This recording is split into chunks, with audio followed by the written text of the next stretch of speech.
Esnaf sanatkarın artık servis araçlarıyla da AVM'lerin, sosyete pazarlarının, pazar yerlerinde kurulan tezgahların kendilerine özel servis araçları. Evvela bunu iyi niyetli personel aracı olarak yaptılar. Ondan sonra artık bunu ticari amaçla dolayısıyla bu araçla getirilen, götürülen müşterilere kota koymak suretiyle bu hizmeti vermeye başladılar. Dolayısıyla o güzergahta çalışan otobüsler, taksiler, yine aynı şekildeki esnafın yapmış olduğu ticari araçlar tabii atıl kalmaya başladı.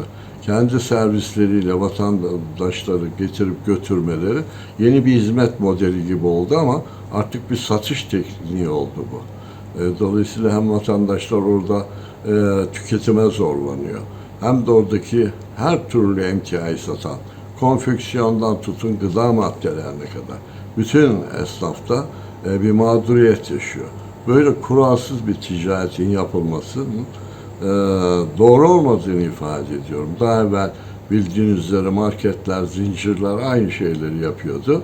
Netice itibariyle yaptığımız müracaatlar bunların bu hizmeti vermesinden vazgeçildi. Asıl hizmet olan kendi personellerine, yani özel bir statülü araç bu.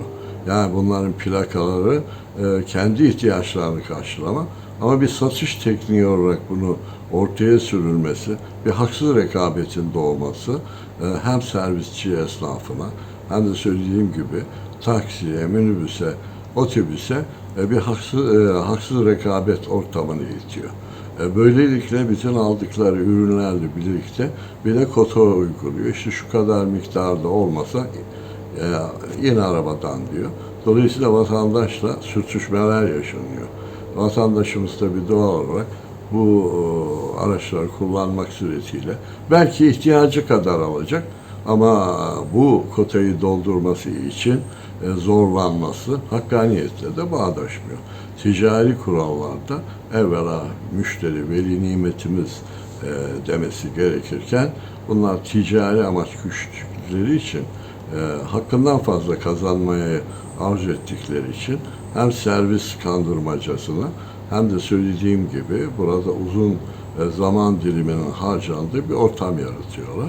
Dolayısıyla bu uygulamanın bir an evvel ortadan kaldırılmasını arzu ediyor esnaf.